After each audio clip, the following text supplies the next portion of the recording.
Welcome back to Pop Goes the Kernel, where we dive into today's latest pop culture, music, television, movies, and more. I'm Libby Heckert. I'm Marissa Armstrong. I'm Gabby Mercedes. And I'm Lauren Smiley. So today's episode is going to include animated movies, new music, reality TV, and more. Let's get popping.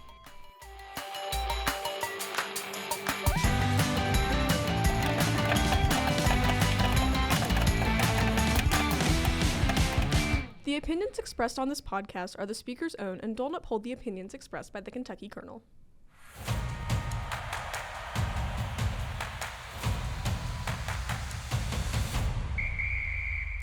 I want to shout out Kernel at the buzzer for this one. We're going to talk Kentucky basketball just for a hot second. They're going to talk more about it, obviously, on their podcast, so go tune in. But the Kentucky Wildcats are headed to the Sweet 16 for the first time since 2019. Woo-hoo. Huge deal. Give them a round of applause.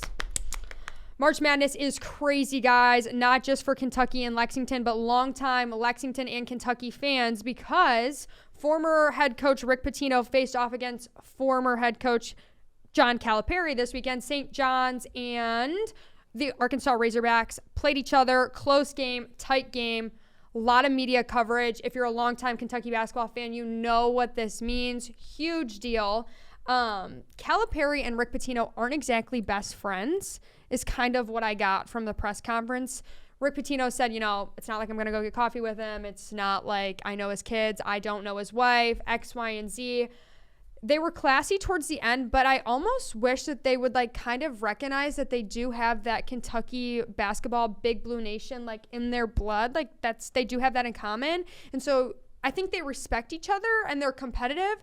But I'd like to see a little bit more friendliness. I don't know. What about you guys? They definitely were a little classier, especially towards the end. I mean, St. John's knew they were going to lose. Pitino knew they were going to lose. Arkansas is literally shooting free throws, and he goes over and he shakes John Calipari's hand. I thought that was very classy of him, considering it's not like they're going to go have a family dinner together. They aren't going to, hang out after the game, but at least come on, be professional. At least you're professional about it. So shout out to them for that, because come on, I'm sure they butt heads. They both have had some success with Kentucky, quite a lot of success actually. So come on, you have blue blood running through you. Yeah, with my job for athletics, I see a lot of press conferences and I see a lot of the way the coaches talk and act towards each other, and I feel like there's always a big part of respect, especially with Kentucky, because it's such a big tradition, and all the coaches are always like, they're a great team, it's a great coach, I have lots of respect for him, blah blah blah, whatever. I just wish they would realize they have that connection, and yeah, you don't need to be best friends, but be like, hey, I respect him for his time at Kentucky, and we both have that similarity, but I kind of wish that was there. I don't know. And Pitino kind of did brush over it, and so did Calipari, but they don't address the fact that they both were big big deals in Lexington. You know what I mean? And to your point, I think that's something that should be addressed. Maybe they're just butthurt that the Cats might swoop in. That it might happen. Speaking of March Madness, the NCAA typically benefits immensely from people watching, just in broadcasts and stuff like that. They make almost $1 billion in revenue. That's an insane amount of money when you think about it. March Madness, $1 billion. Think about it for a second. The argument here is that athletes should benefit from the money being made by this tournament. Now, I understand that athletes make NIL money, but they always haven't, and some schools don't get as many NIL opportunities as other schools that make the tournament, if that makes sense. So I don't know. What do we think?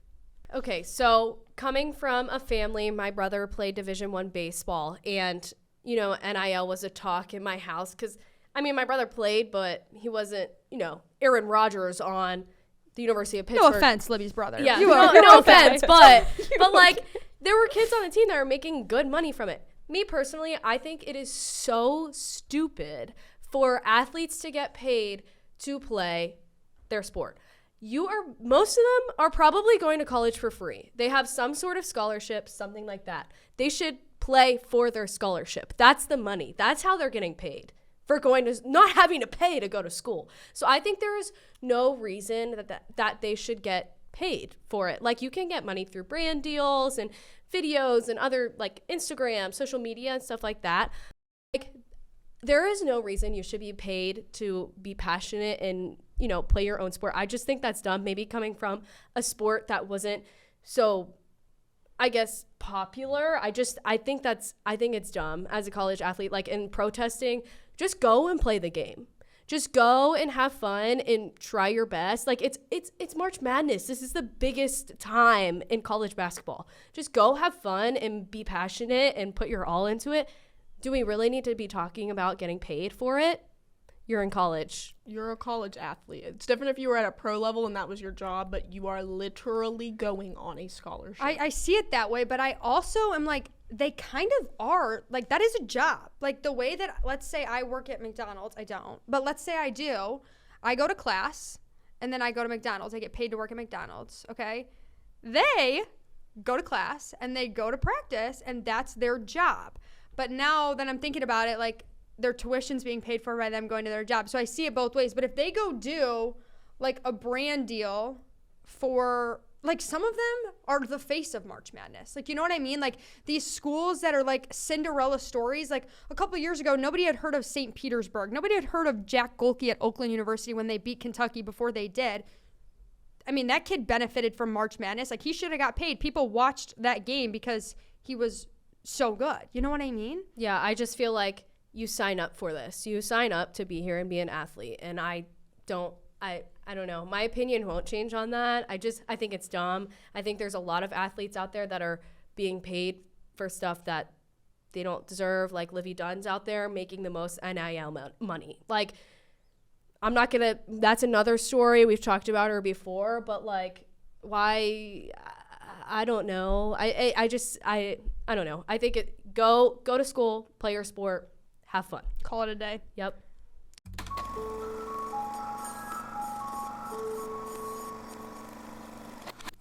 Real talk, we just had some new releases. Let's talk about the most controversial one, the Snow White live action.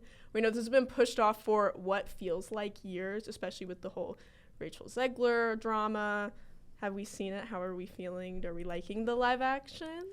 Now, I saw the movie. I will say I was really excited for it because I personally love Rachel Zegler. Like, she's one of my favorite celebrities right now because she's just kind of so real. I don't know. I just love her.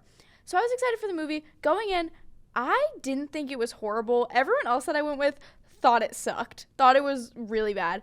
I didn't think it was the worst thing. It definitely wasn't great. However, I will say the animation for Dopey scared me a little bit in the beginning. But then I just, like, have some motherly instincts for Dopey. Like, he's just so cute, and I just want to protect him. And, yeah, I thought it was a fine movie. I think it's, like, a good movie to show your kids. Go ahead. I think Rachel's good for the role. Back in 2012, though, the movie Mirror, Mirror came out. I don't know if you guys saw that, but that, to me, was, like, the live action of Snow White. So I think it'll be interesting to see how that movie differs from the one that you just saw. I really liked the live action Cinderella movie and the Beauty and the Beast movies. I thought they were really good. I've never been a Snow White girl growing up.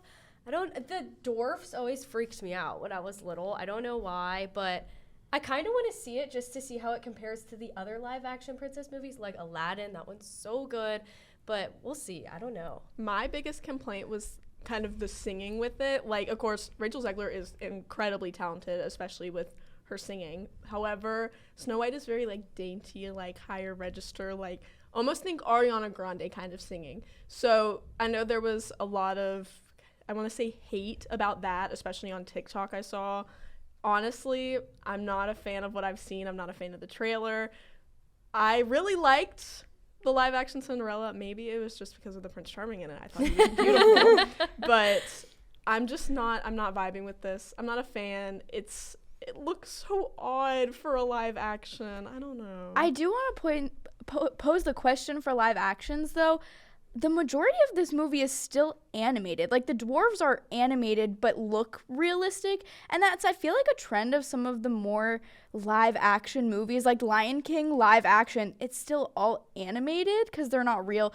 So do you think we should still be calling them live action movies when in reality, like, Rachel Zegler's the only girl on screen in the Snow White movie. That's weird. Well, I mean, if you've like seen some of the behind the scenes, like it's real people acting it out, but it's like, what's the term, like CGI, so it's a bunch of like editing and fine tuning, which I don't like that. Yeah, we've definitely talked about that on the podcast about how that's not really we're not our fans. No. So it'll be interesting to see if it continues. This has been more of like a soft launch is what people have said, because despite all of these advertisements going out and the trailers, it just has not been like the buzz. I think it's not that talk that you guys are so used to. We're back talking about The Hunger Games. The new book was just released, Sunrise on the Reaping. Suzanne Collins put out this new book, and it follows Haymitch's Games, who was the mentor for Katniss and Peeta in the original series. He was in the 50th Hunger Games, which was the second quarter quell, and there were double the tributes in his games, so it's kind of a different story. And there's also a movie coming out November 20th of 2026 following the same story. I just bought the book on the day it came out. Barnes & Noble gave me a little pin. I got a little poster too with it. And I'm 7 chapters in, so no spoilers, but it's really good. I have almost cried already, literally in the first chapter. Like, it's so heartbreaking because you see the original Haymitch's story, and now you get to see why he acted and thought the way he did in the original books. So good. But coming back to this movie, is there anyone you kind of want to see in it, acting in it? I would love to see Mike Feist in some way. I think he just is one of those actors. He could so be in the Hunger Games in some way. I would love to see him. Also, Philip Seymour Hoffman has a son. Philip Seymour Hoffman played the original Plutarch in the movies. His son is about the age of young Plutarch, so I'd love to see him in it as young Plutarch. Honestly, we just need some new faces. Honestly, I'd be fine with having Mike Feist. I like seeing him in Dear Evan Hansen way back when he did that. We just need some new faces. Like, we just talked about Rachel Zegler. She was very brand new, and getting to kind of see it take off with her career, I absolutely loved it. I think Haymitch is so diva. He needs somebody who can channel that like energy, because I know he had a rocky past. It was kind of hinted at in the original series, but you know, I'm excited. I love Haymitch. I haven't read it yet. I haven't bought the book, but once I get my hands on it, you guys will never hear the end of it. I promise you. Would recommend the book. Best $30 I've ever spent. Okay, guys, reality check. Why are there so many reality TV dating shows on Netflix? I know I'm a fan. Sorry, guys. I've watched like all of them. So there's Temptation Island, Love Island, Too Hot to Handle, Love is Blind, Perfect Match, Dated and Related, The Ultimatum, Married at First Sight, Love Never Lies, and not to mention, they have all these shows, but in versions in different countries also. You can watch them too. But I know on my Netflix, the little category of dating shows is always my first thing that comes up whenever I go onto Netflix. So what are we thinking? Am I just seeing them because I watch them all, or is this like a stigmatism that's going around? What's happening? Listen, I know people eat it up. Reality TV show is like a big thing for a lot of people. It's just not for me. I'll like tune into The Bachelor, but when I get on Netflix, I'm looking for like a good movie before bed, or like a show that I can lock in on and really enjoy, like binge watch. Like Outer Banks is one of those shows that you just like watch the whole season one thing at a time. And I know that you can do that with reality TV, but it's just not my vibe. Like, I don't know. It's all drama filled. Put it on real TV and make you wait every Monday night to watch it. No, exactly. I'm just not a fan. You guys have heard my spiel about the Bachelor franchise. I can't get behind it. There are so many of them. They don't really pop up on my Netflix, maybe because I'm just not into that. I'm a true crime girl through and through, so they're like kind of more towards the bottom. But to answer your question, there are way too many. Yeah, maybe we should cut some. Anytime there's a new one, they know I'm gonna watch it. I think the algorithm knows. It just pops up. I'm like, oh, like over break, I just sat there and watched all of Temptation Island. Because I had nothing better to do. I also, reality TV show girl myself, you know, me and The Bachelor, yep. And I feel like I pick and choose which shows I want. I haven't watched a ton of the Netflix ones, but I have watched Perfect Match. And here's why I think it is Netflix's most smart dating reality TV show, because they bring in, the pool of people is contestants from all of their other shows. So you got people from Love Island, Dated and Related, Too Hot to Handle. They're all in the house for Perfect Match. And it gets people who watch Perfect Match, they might see someone they like and they're like, wait, I want to see them in their original show, see how they acted there, see how they act there. And it gets Netflix more money because you're watching the main show and then you're watching all the branch shows from that. Yeah, that's definitely smart, especially that's kind of like Bachelor in Paradise. And it's fun to see all those reality TV stars all put together and all the drama. I'm a sucker for the drama every time.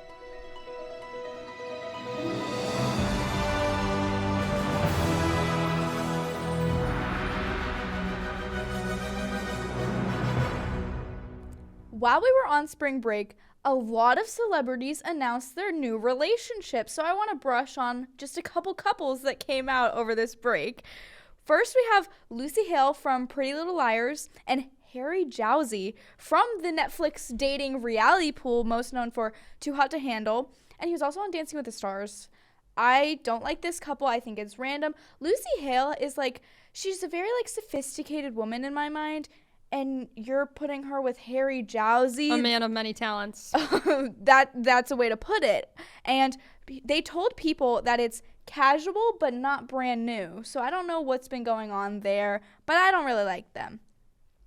Then we also have Meryl Streep from The Devil Wears Prada, Mamma Mia, just an overall icon, and Martin Short from SNL and Only Murders in the Building. And they've actually been together for over a year now, which is crazy. They're older celebrities, so it's cool to just see. I feel like we don't talk about older celebrity couples very often. Also, Julian Baker and Lucy Dacus from the band Boy Genius officially announced their relationship. They have been rumored to be together since their band first formed, but they just announced that they're official. Boy Genius is a band that formed in 2018 with the members Julian Baker, Lucy Dacus, and Phoebe Bridgers, and they recently returned in 2023, which is kind of when the rumors of the two of them dating kind of sparked. So I'm iffy on some of the couples, but I do love the Boy Genius couple. Actually, this segment reminds me of an interesting hard launch couple we have. We have Tiger Woods and Vanessa Trump. A lot going on with this one. When you're a celebrity, everybody wants to know your business. That's part of the deal. You know what I mean? That's the risk you take. Tiger Woods went on Instagram and posted that he wants everyone to respect their privacy. Okay. Oh. I just know the Trump family loves this because he's a golfer. They're eating this up. I mean, Kai Trump golfs the daughter. Does she now have a professional golf pro in her backyard, literally? That's kind of crazy. I'm just confused. It's a very interesting relationship. I don't know why he thinks they're so special that everyone's going to respect their privacy, but whatever. I don't know.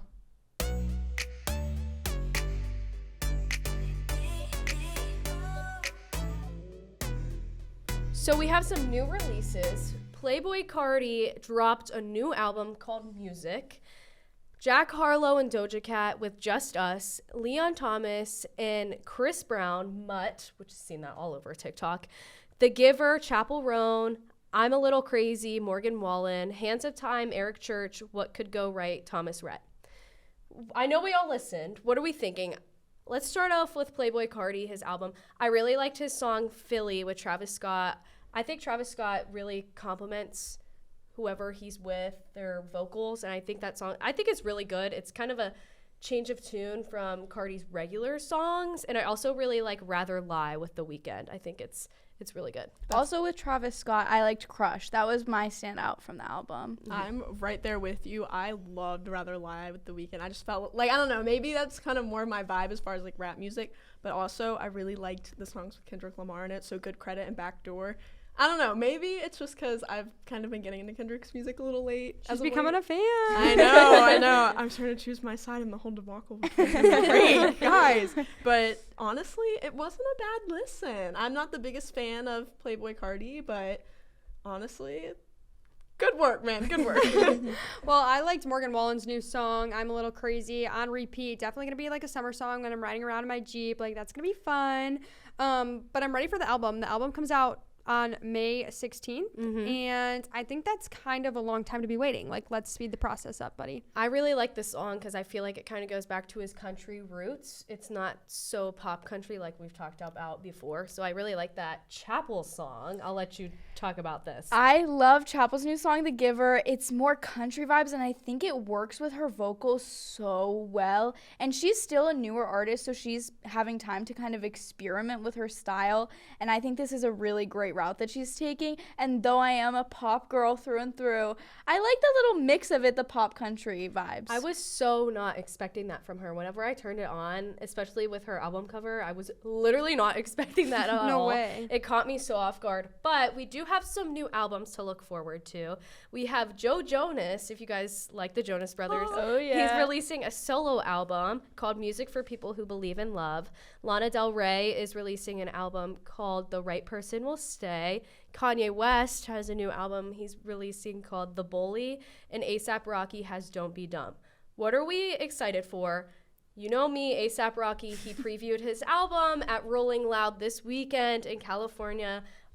Maybe it might be all over your TikToks, but it's all over mine. We It's talked not about on this my TikTok. before. I'm so excited, but I'm really curious to see how this Kanye West album goes because I feel like his past few have not been a flop, but just not They're been not like, old Kanye. Exactly. And I Yeah. would really love to see that old Kanye vibe, but I feel like he's too far gone, man. Like I don't think he could get back much there. He's drama. caught up in too much controversy. I- It is not it. I think the album's it's gonna be so random because like look at his Twitter, like Yeah. that's what's gonna be on this album, and I'm not like He's all over the place. A$AP Rocky, though, I think you're going to be in for a treat, Libby. We said it was going to be a fire album. I think this might be Libby's favorite yet, if I have to put it on the record. I mean, come on, A$AP Rocky, Joe Jonas, ladies, come on. I'm a big Jonas Brothers fan here. Oh, that's gonna be so good. I already know it. And Lana Del Rey. I'm really excited for Lana. I feel like she has those like sad girl vibes that I need for the springtime.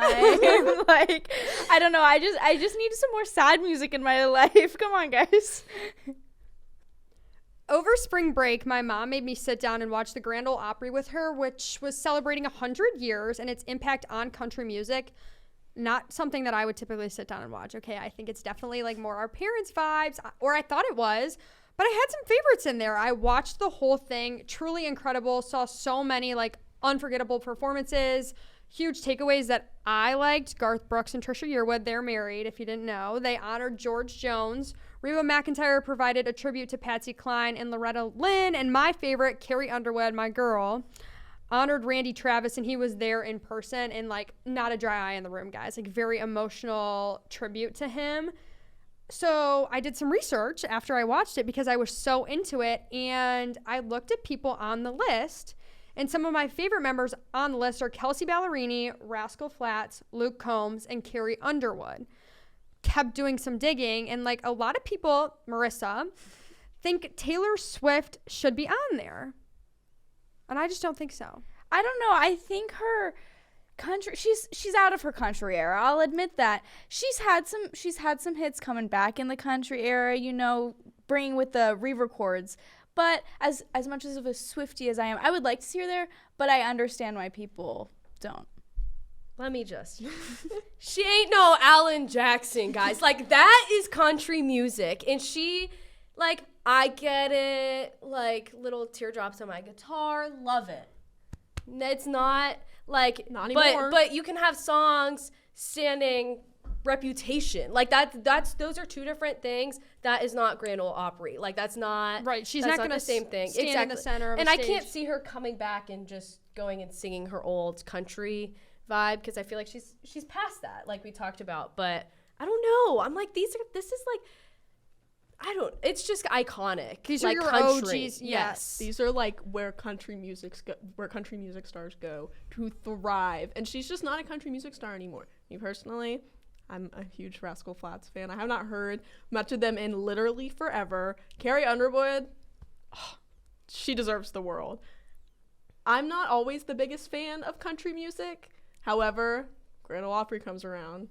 Trust, I can get in my country Virginian roots for that entire performance.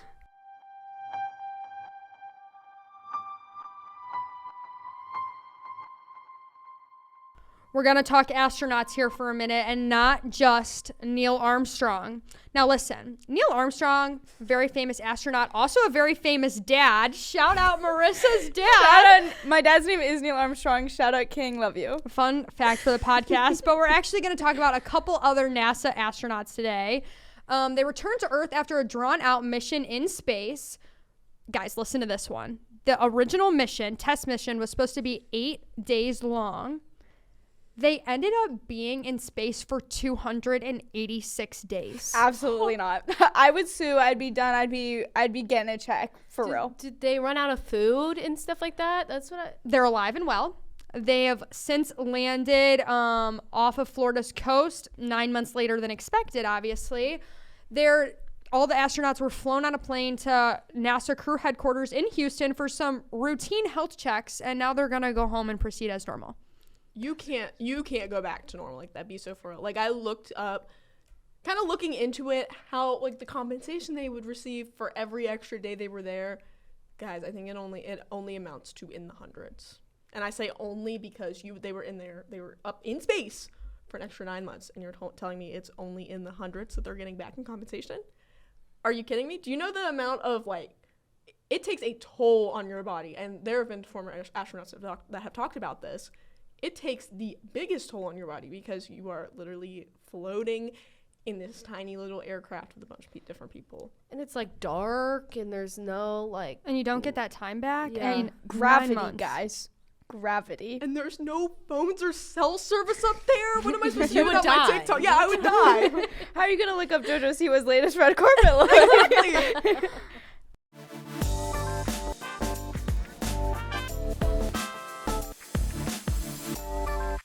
Now that New York and Paris Fashion Week has come to a close, Vogue has released their 8 spring fashion trends. Oversized blazers, floral silk dresses, suede, gathered blouses, pleated skirts, lots of checkered and gingham style prints, yellows, gray, navy, and chocolate brown. Me personally, my favorite thing on this list, because I feel like a lot of these are classic spring summer looks, is oversized blazers. I think that's fun, and that's like a new thing. I saw a lot of it on the runways at these fashion shows, and I really hope it's something that gets brought to attention more. I love gingham. I know it's a hot take. I love it. I think it's so cutie. I think it's so, like, southern, if that's a thing. Like, southern vibes. Like, you know, little doll baby. Like, I don't know. I love it. I'll buy it all. Like, it's my favorite pattern, arguably. I also love gingham. I actually just went shopping, and I went to Aerie. Tons of gingham stuff. I got a pair of gingham pants and a pair of, like, gingham boxery kind of shorts, because I know that's kind of a trend for people to wear, like, out and about now. I did have to pull my mom aside and be like, yo, like, does it look like I'm wearing PJs? Be honest with me. But she was like, no, those are cute. Like, keep them. We're getting them. My personal opinion, I feel like gingham looks like a picnic blanket. Okay, red gingham does, I think. But, like, the cutie little yellow or, like, Blue blue gingham? pastel gingham looks really good. Maybe it's because I'm not. I don't know. I don't know. Look, I'm all for these fashion trends, but the only kind of gingham I like is from Bath & Body Works. Every single flavor. Come on, the blue one, the pink one, the yellow one. I want it all.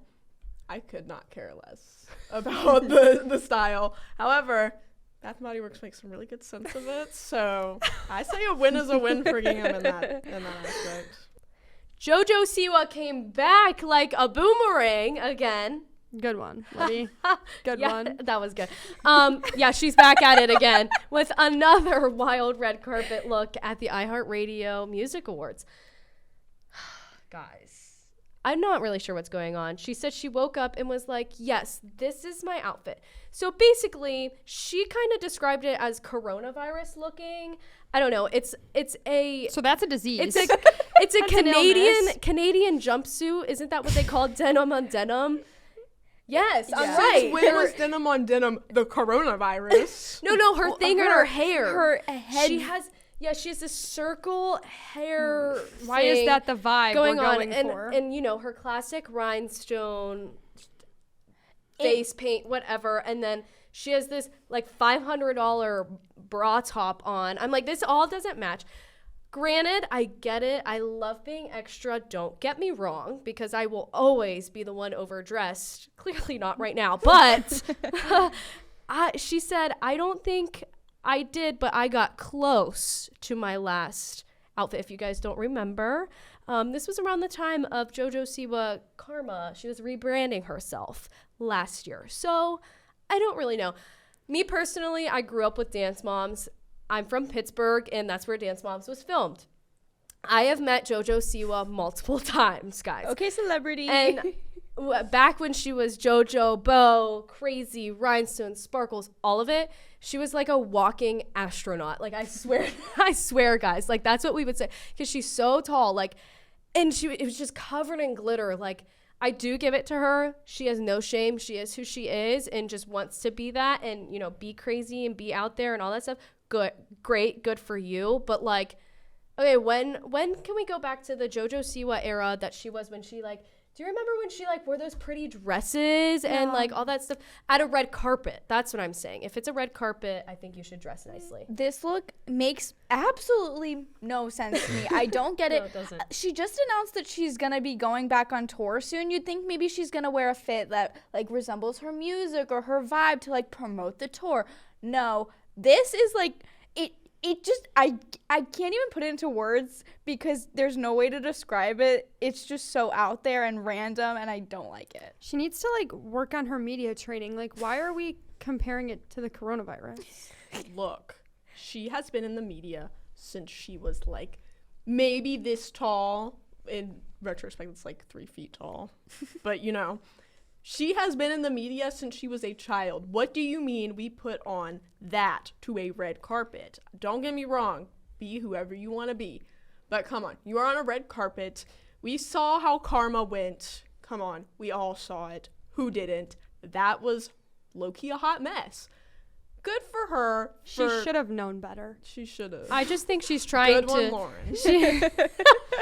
I didn't catch that one ever. But I do think she's trying to like make a big statement again, because I feel like she's low-key shadow banned on TikTok and everyone's doing one of those trends that they're like, nobody like Jojo Siwa's TikToks, nobody follow her, all that stuff. So I think she's like trying to make another statement and it's just you know what? She don't really care about what they say.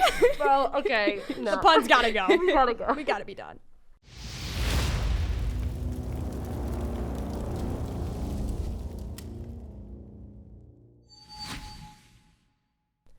You know them. You love them. We're back with some more hot takes. I'll start us off. Live action remakes are just not as good as the original animated version, please. Disagree. I liked watching them as a cartoon growing up, and then I think like the live action remake is like the movie growing up with us. So as we mature, so does the movie. I'm a fan. I'll go next. I cannot get behind rap music. I'm a pop girly through and through. And whenever I listen to rap music, I like pretend to know the words because like I don't know them. So I'm just going to stand in the corner and not choose to listen to it. But if they're on, I'm going to pretend to know the words. You know that thing where people will say like watermelon with every rap song? That's what that reminds me of. That is definitely me. Yeah, no. I will watermelon my way through any song. I can get behind it. It all depends on who it's coming from. But honestly, rap music kind of hits. Okay, well, I just want to talk about March Madness one more time. I think it is the best time in college sports. It's the best season. It's just awesome. Everybody's involved. Yes. See, while I do think basketball is my favorite sport to watch, that's one of the few sports I will actually watch. Woohoo! I do think the vibes of football season are unmatched, especially at an SEC school like this one, like dressing up on game days. I just love football season. Well, I'm going to circle us back to reality TV. Harry Jowsey really upsets me. I'm a hater. Sorry about it. Okay, I don't like him. He really makes me mad because why, out of all of the funny, stupid reality show stars, why is he picked to be the famous one? Like, why? Like, he's not special. He's not. I don't know. But we hope you guys enjoyed this week's episode. Be sure to check out our website at kykernel.com. And follow us on all social media platforms. That's X, Facebook, Instagram, TikTok, YouTube, and Spotify. Thanks for tuning in to Pop Goes the Kernel. See y'all next week.